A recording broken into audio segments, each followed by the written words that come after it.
मैं स्पेलिंग बोल देती हूँ आपको। पोटेशियम की स्पेलिंग लिखो POTASSIUM, पोटेशियम। पर मैंगनेट की स्पेलिंग लिखो PERMANGANE,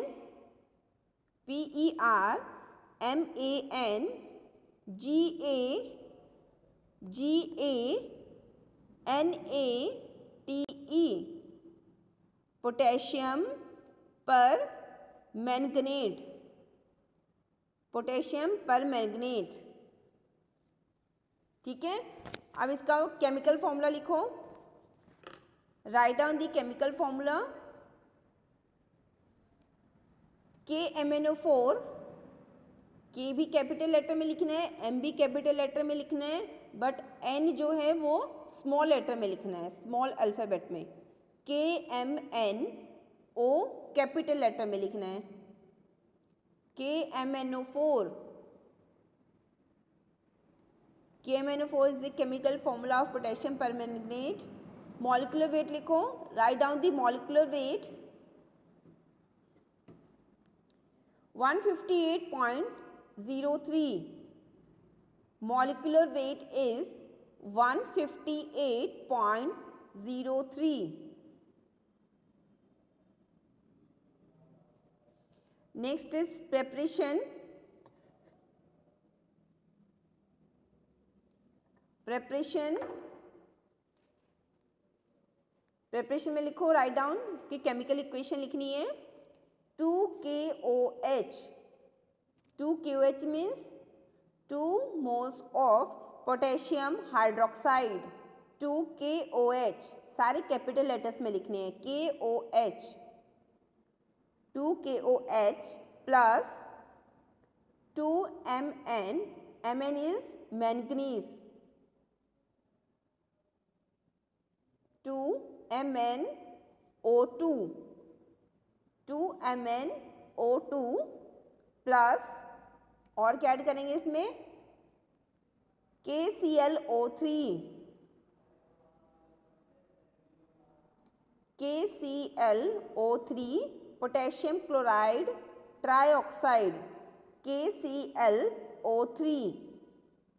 सामने एरो लिखो, इसके सामने, give rise to 2KMnO4, 2KMnO4, 2KMnO4 plus KCl potassium chloride plus KCl potassium chloride plus water H2O plus water यानी कि H2O। तो हम यहाँ पे क्या कर रहे हैं, पोटेशियम परमैंगनेट को उसकी प्रिपरेशन कर रहे हैं। उसकी प्रिपरेशन करने के लिए हमें रिएक्टेंट्स में क्या क्या किस चीज़ की ज़रूरत है, पोटेशियम हाइड्रोक्साइड की, प्लस उसमें हमने मैंगनीज डाइऑक्साइड मिक्स किए हैं और उसके साथ पोटेशियम क्लोराइड ट्राइऑक्साइड। इन तीनों सॉल्ट्स को हमने क्या किया है, आपस में मिक्स किया है और उसके बाद हमें फाइनली अपना प्रोडक्ट मिल जाता है, वो भी डबल अमाउंट में मिलता है पोटेशियम परमैंगनेट, और साथ में पोटेशियम क्लोराइड सॉल्ट और प्लस वाटर अलग से एज अ बाय प्रोडक्ट हमें मिल जाता है। ठीक है, so this is the reaction of for the preparation of potassium permanganate. Next इसकी प्रॉपर्टीज के बारे में बात करेंगे। Write down the properties, heading डालो प्रॉपर्टीज। प्रॉपर्टीज में फर्स्ट पॉइंट लिखो, it occurs as odourless, it occurs as odourless. Odourless means कोई स्मेल नहीं होती इसमें, ठीक है, कोई इसकी फ्रेग्रेंस या कोई महक नहीं होती इसमें। It is odourless, comma dark purple crystals, इसके पर्पल कलर के क्रिस्टल्स होते हैं, कॉमा डार्क पर्पल क्रिस्टल्स और ग्रेन्यूल्स, ग्रेन्यूल्स मैंने आपको बता रखे हैं कैसे होते हैं granules.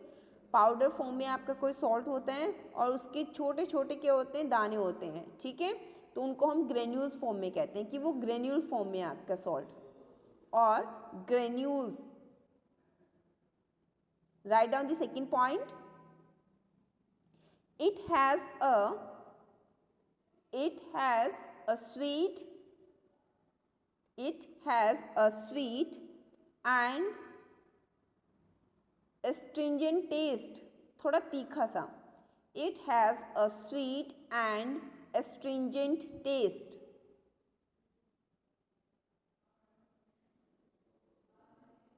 Third point, ma'am sweet and के बाद sweet and astringent taste, spelling है एस्ट्रिंजेंट की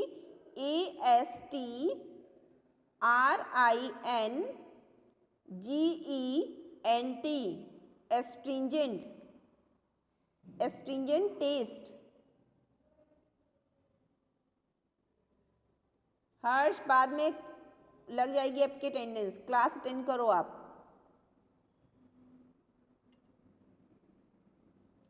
ठीक है, it has a sweet and astringent taste. Write down the third point, it is stable in air, it is stable in air means अगर हम इसे खुला एनवायरनमेंट में छोड़ देते हैं तो भी ये अपनी प्रॉपर कंडीशन में रहता है, प्रॉपर स्टेबल रहता है, ये प्रोडक्ट खराब नहीं होता।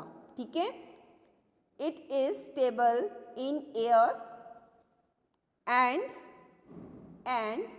सॉल्युबल इन वाटर, और वाटर में इजीली सॉल्युबलाइज हो जाता है, घुल जाता है, कोई प्रॉब्लम नहीं आती कि ये स्पेरिंगली सॉल्युबल है या फिर इसे जस्ट हीट अप करना पड़ता है, तो ऐसी कोई प्रॉब्लम नहीं है, ये इजीली सॉल्युबलाइज हो जाता है वाटर में। ठीक है, and soluble in water.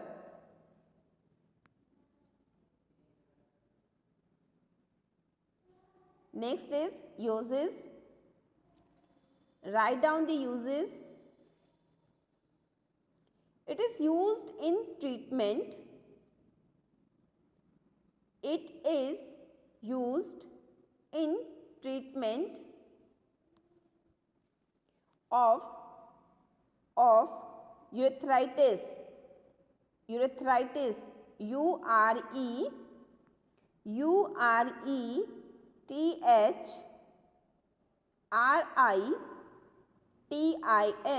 urethritis।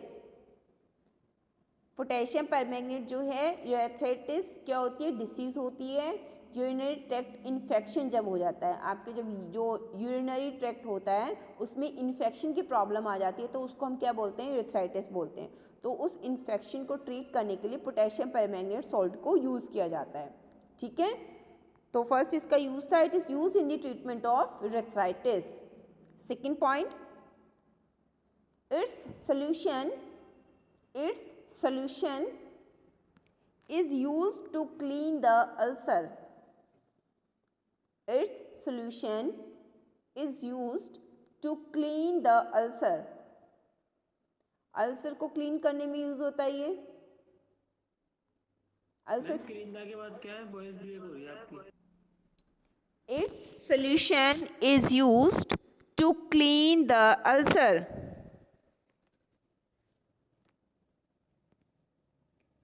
I'm repeated again. Its solution is used to clean the ulcer. जो स्टमक में आपके क्या होते हैं, छाले हो जाते हैं या रेस्पिरेटरी ट्रैक्ट में छाले हो जाते हैं तो उनको हम क्या बोलते हैं, अल्सर्स बोलते हैं। तो उनको ट्रीट करने के लिए भी, उनको ठीक करने के लिए भी, उनकी हीलिंग के लिए हम पोटेशियम परमैंगनेट सॉल्ट को यूज़ करते हैं। तो इसका जो सोल्यूशन होता है वो किस में यूज़ होता है, अल्सर्स को ट्रीट करने के लिए भी यूज़ होता है। ठीक है, I'm repeated again. Its solution is also used to clean the ulcer. Write down the third use. Antidote in case of poisoning. Antidote in case of poisoning by barbiturates. बार्बिचरेट्स क्या होते हैं, आपके डेरिवेटिव्स होते हैं जो कि आपको प्लांट से मिलते हैं। ठीक है, केमिकल्स, उनको हम क्या बोलते हैं, बार्बिचरेट्स बोलते हैं। इन बार्बिचरेट्स से फर्दर आपकी जो है मेडिकामेंट प्रिपेयर की जाती हैं, जैसे कि डायज़ेपाम वगैरह होते हैं। ठीक है, जो कि हिप्नोटिक्स एंड सेडेटिव्स यूज़ होते हैं। तो यहाँ पे अगर उन सॉल्ट्स की पॉइजनिंग हो जाती है, ओवरडोज कोई पेशेंट ले लेता है, डायज़ेपम या क्लोरोडायज़ेपम, ये जो सॉल्ट होते हैं, जो मेडिसिन होते हैं, इनकी कोई ओवरडोज लेता है पेशेंट, तो उससे क्या हो जाती है, पॉइजन्स हो जाते हैं वो, ठीक है। तो उनकी पॉइजन्स को रिमूव करने के लिए, उनके इफेक्ट को ख़त्म करने के लिए, काउंटरैक्ट करने के लिए हम एंटीडोट यूज़ करते हैं। तो वो एंटीडोट किसका होता है, पोटेशियम परमैंगनेट का। तो यहाँ पे जो पोटेशियम परमैंगनेट है उसको हम एज अ एंटीडोट भी यूज़ कर रहे हैं इन द पॉइजनिंग ऑफ बार्बिचरेट्स, ठीक है। तो बार्बिचरेट्स के जो डेरिवेटिव्स में मेडिसिन होते हैं वो कौन कौन सी होती हैं, डायज़ेपम, क्लोरोडायज़ेपम, ठीक है। तो ये हमेशा याद रखना कि जो बार्बिचरेट्स हैं वो डेरिवेटिव्स हैं, ओके। तो आपने कहाँ तक लिखा है, antidotes, antidote in case of poisoning by barbiturates, chloral hydrate, chloral hydrate and many alkaloids and many alkaloids। ये जो बार्बिचरेट्स लिख रहे हो आप, एल्कलॉइड्स लिख रहे हो, सारे क्या होते हैं, इनकी केमिकल क्लासिफिकेशन होती है, ठीक है। एल्कलॉइड्स क्या होते हैं, केमिकल कॉन्स्टिट्यूएंट्स होते हैं। Barbiturates, chloral hydrates and many alkaloids. तो इन ड्रग्स की जब ओवर डोजिंग हो जाती है तो वो पॉइजन में कन्वर्ट हो जाती है, तो ठीक है। तो उस पॉइजन को रिमूव करने के लिए हमारी बॉडी से हम पोटेशियम परमैंगनेट को एज अ एंटीडोट यूज़ करते हैं, ओके। Yes ma'am. तो बेटा नेक्स्ट आपका सॉल्ट है, पोटेशियम परमैंगनेट यहीं पे ख़त्म हो जाता है। नेक्स्ट आपका सॉल्ट है बोरिक एसिड। तो हेडिंग डालो आप सभी, बोरिक एसिड।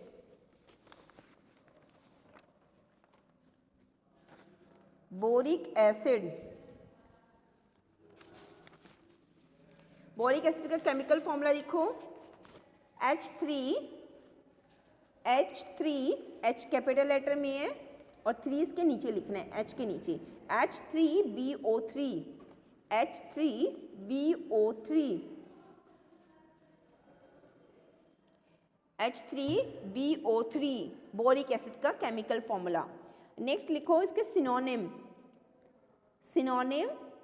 सिनोनिम फर्स्ट है इसका synonym hydrogen borate, hydrogen borate, comma orthoboric acid, orthoboric acid, comma orthoboric acid के बाद है एसिडम बोरिकम, एसिडम बोरिकम,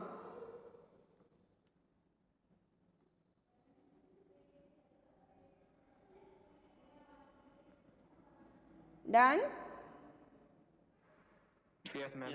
ओके बेटा, तो नेक्स्ट इसकी प्रिपरेशन लिखेंगे, write down the preparation. It is prepared by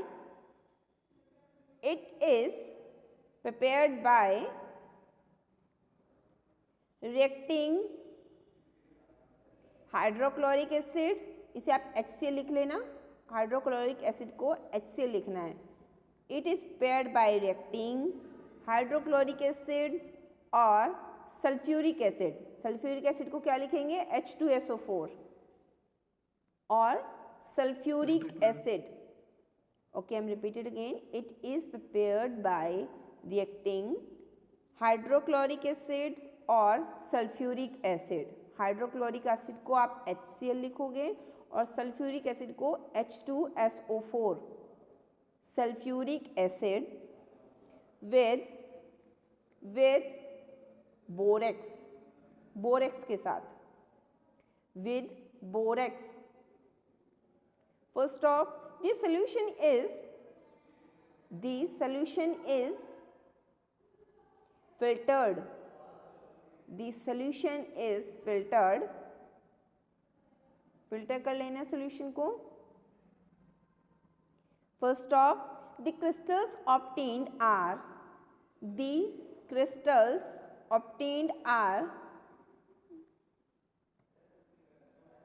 washed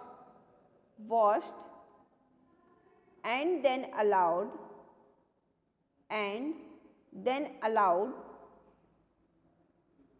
to dry and then allowed to dry at room temperature.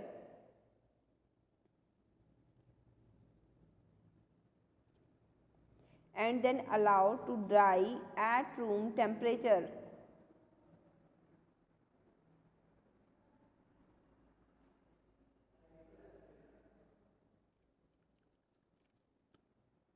तो first of all हमने इसकी प्रिपरेशन कैसे की है। फर्स्ट ईयर हमने बोरेक्स लिया, बोरेक्स को हमने किसके साथ ट्रीट करवाया है, हाइड्रोक्लोरिक एसिड ले सकते हैं या फिर सल्फ्यूरिक एसिड भी ले सकते हैं। जस्ट उसके बाद हमने वो जो सोल्यूशन होगा उसको हमने फ़िल्टर आउट कर लेना है। फ़िल्टर करने के बाद जो क्रिस्टल्स हमें मिलेंगे हमें उन्हें वॉश करना है। ठीक है, वॉश क्यों करते हैं फ़िल्टर्स को, हम क्या करते हैं इथेनॉल, मीथेनॉल या क्लोरोफॉर्म के साथ हम इन क्रिस्टल्स को वॉश करते हैं ताकि हमें जो क्रिस्टल्स मिले हैं प्रॉपर किसी सॉल्ट की वो प्योर फॉर्म में मिले, उसमें कोई इम्प्योरिटीज़ ना हो। इसलिए क्रिस्टल्स को वॉश करना बहुत ज़रूरी हो जाता है। And then allowed to dry at room temperature, और फिर उसके बाद उनको फिल्टर पेपर पे रूम टेम्परेचर पे उन्हें ड्राई होने के लिए रख देना है। उन्हें किसी ओवन वगैरह में जल्दी से ड्राई नहीं करना चाहिए। क्यों? क्योंकि वो हाई टेम्परेचर पे क्या हो जाते हैं, मेल्ट भी हो सकते हैं और ख़राब हो सकते हैं। इसलिए हमें उन्हें ओवर द नाइट अपने फिल्टर पेपर पे उन्हें क्या कर देना चाहिए, सिंपली रूम टेम्परेचर पे ड्राई होने के लिए छोड़ देना चाहिए ताकि उनकी प्रॉपर शेप रहे और प्रॉपर उनकी जो क्वांटिटी है, जो यील्ड है वो ऐसे ही मेंटेन रहे। ठीक है, वो मेल्ट वगैरह ना हो। ओके, क्लियर है first year? Yes, ma'am. Yes, ma'am. Yes, ma'am. Okay बेटा, तो नेक्स्ट है हम इसकी प्रॉपर्टीज लिखेंगे। Write down the properties. Properties में फर्स्ट पॉइंट है, right down the first point of the properties of boric acid. It occurs as colorless or white. It occurs as colorless or white. Second point, it is slightly soluble in water. It is slightly soluble in water means बहुत कम soluble हो पाता है water में। ठीक है, and in alcohol, and in alcohol.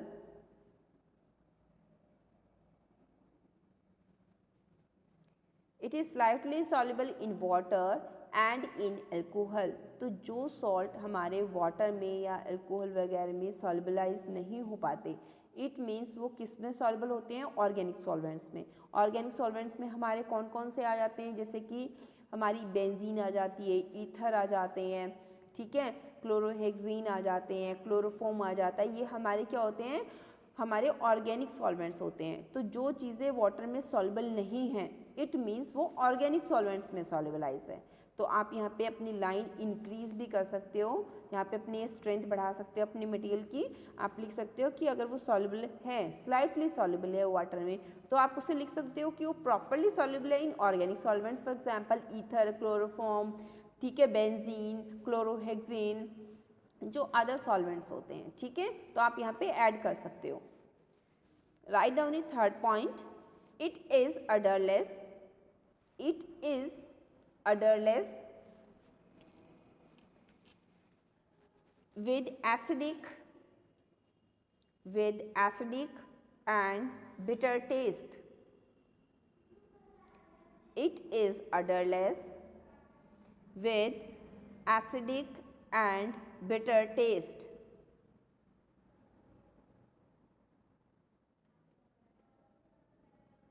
Done? Yes, ma'am. Fourth point, write down the fourth point. On heating, it decomposes. ये heat करने से डिकम्पोज हो जाता है, मीन्स डिस्ट्रॉय, खराब हो जाता है, स्पॉइल हो जाता है। On heating it decomposes to form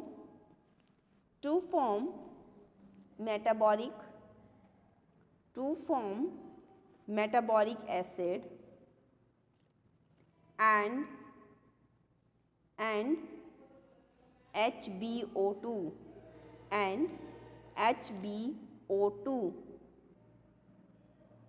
तो हीट मैम बी है डी है? बी है बेटा, बी फॉर बैट, ठीक है। I am repeated again, on heating it decomposes to form metabolic acid HbO2, HbO2। इसके नीचे एक रिएक्शन लिखो, नीचे लाइन में H3BO3, H3BO3, H3BO3 क्या है आपका? बोरिक एसिड है, ठीक है। इसके सामने एरो बना के एरो के ऊपर लिखो 100 डिग्री, 100 डिग्री टेम्परेचर लिखो। इसके सामने H3BO3 लिखा आपने, उसके सामने एरो बनाओ, एरो के ऊपर लिखो 100 डिग्री, ठीक है। 100 डिग्री सेंटीग्रेड मीन्स हमने उसे हीट किया इतने टेम्परेचर पे, ठीक है।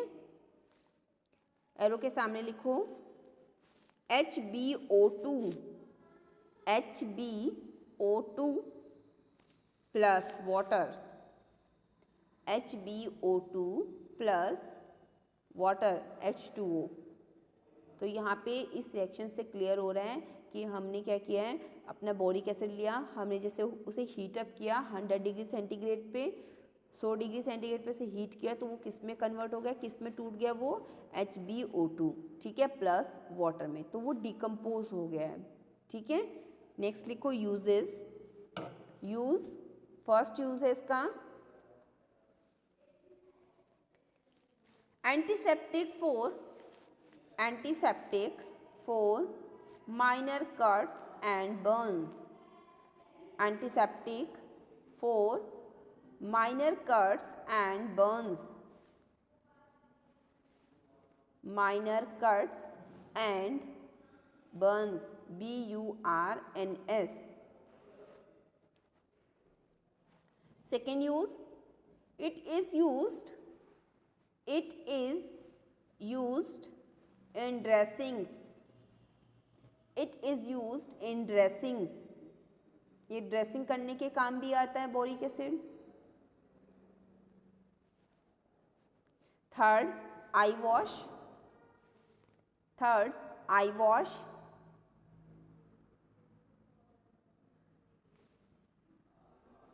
Fourth antibacterial, antibacterial, and fifth use में लिखो acne treatment, acne treatment, ACNE, जो फिंसियाँ वगैरह हो जाती हैं, कील मुहासे हो जाते हैं, acne treatment, acne treatment. Fourth में क्या बोल रहे हैं? फोर्थ में बेटा मैंने बोला है एंटीबैक्टीरियल,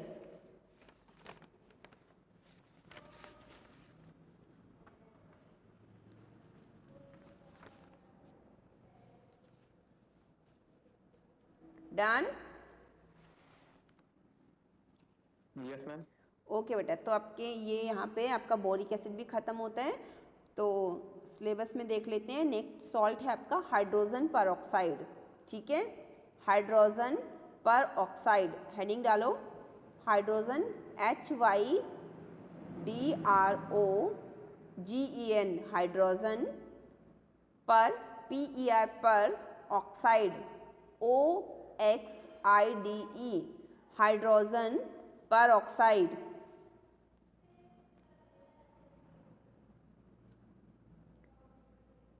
नीचे हेडिंग डालो chemical formula, chemical formula H2O2, H2O2, molecular weight is 34.016, 34.016।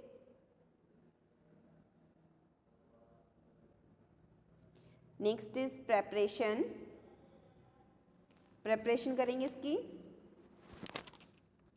Na2O2, Na2O2 plus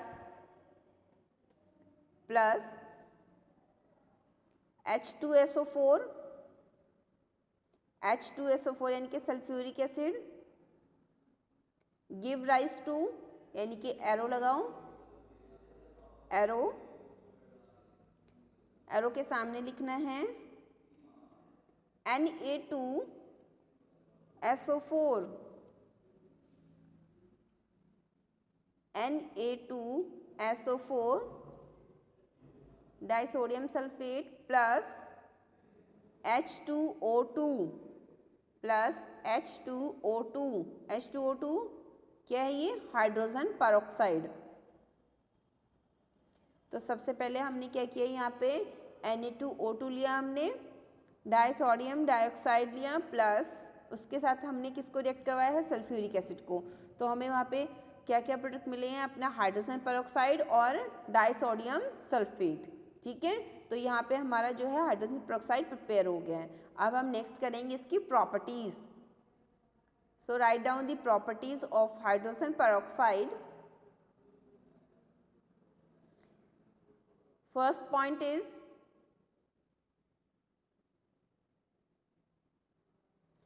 it is clear, comma, colorless. It is clear, comma, colorless. Syrupy, SYRUPY, जैसे सिरप होता है आपका, जो आप जैसे खांसी की दवाई पीते हो वो उसे सिरप कहते हैं कि वो सिरप है। ठीक है, तो ये भी इसी नेचर में होता है। Colourless, slippy, liquid solution form में, कलरलेस, स्लीपी, लिक्विड।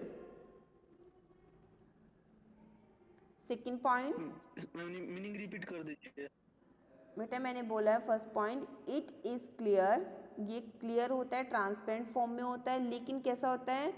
सिरप की फॉर्म में होता है। जैसे आप क्या करते हो, शुगर घोल लेते हो पानी में, ठीक है, तो वो क्या होता है? सिरप होता है, लेकिन कलरलेस होता है। ठीक है, तो ये उसके जैसा ही होता है हाइड्रोजन पेरोक्साइड। ठीक है, सेकंड पॉइंट है, इट इज़ अडरलेस, कोई स्मेल नहीं होती। It is odourless and strong oxidizing agent and strong oxidizing agent.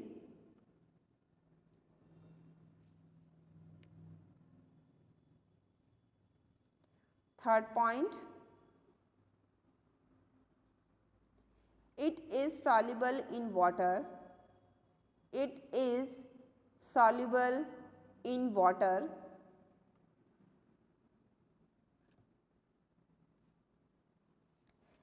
And can be extracted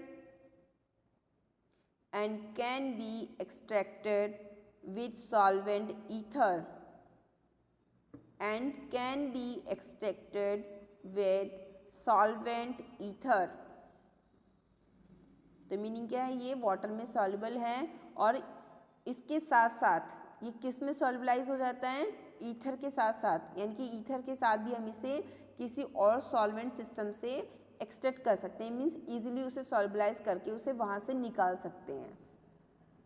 ठीक है, स्टोरेज लिखो इसकी,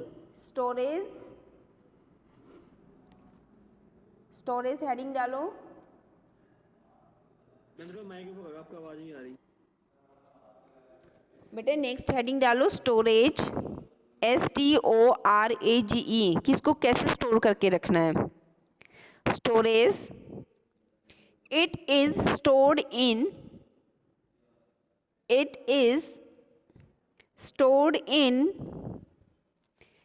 paraffin wax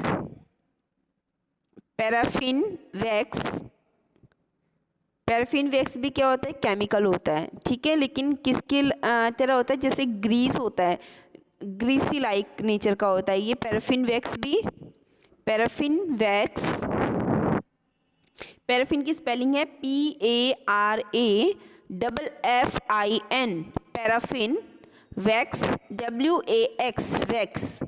paraffin wax, coated with glass, coated, COATED, coated with glass, comma plastic, comma plastic, or Teflon bottles, or Teflon bottles. टेफ्लन, TEFLON, टेफ्लन, टेफ्लन क्या होते हैं? Polymers होते हैं। और टेफ्लन पॉलीमर्स, बॉटल्स, टेफ्लन बॉटल्स, टेफ्लन जो है पॉलीमर होता है, ठीक है। टेफ्लन बॉटल्स मीन्स इसे हम ग्लास के कंटेनर्स में स्टोर करके रख सकते हैं, और दूसरा जो ग्लास की बॉटल्स होती हैं उसमें भी स्टोर करके रख सकते हैं। ओके, नेक्स्ट लिखो uses, write down the first use. Antiseptic, first use है एंटीसेप्टिक। सेकेंड जर्मिसाइड, कौन सा ma'am? Germicides, GERMICIDES,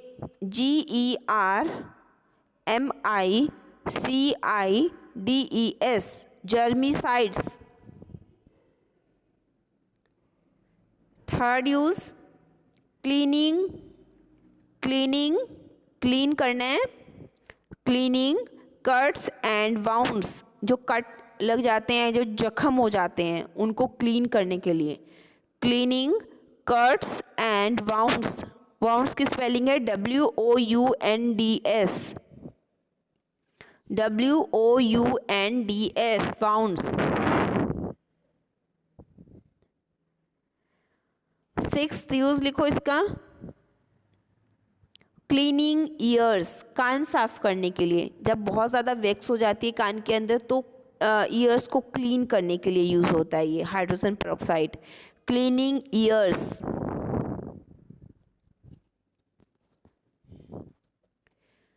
next use removing, removing surgical dressings, removing surgical dressings.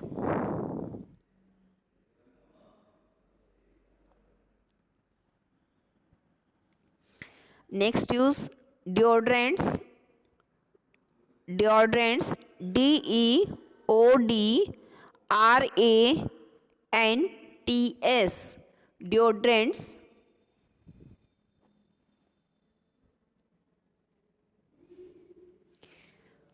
Next use लिखो, it is used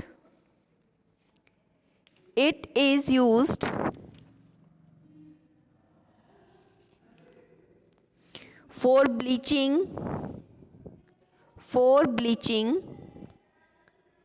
delicate, it is used for bleaching delicate articles like, जो बहुत ही नाजुक होते हैं articles, जैसे कि हेयर्स, बाल, एंड वूल एक्सेट्रा।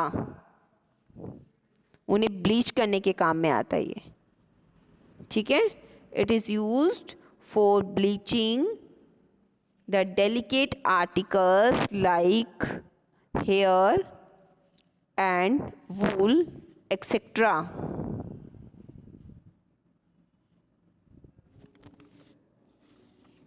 डन?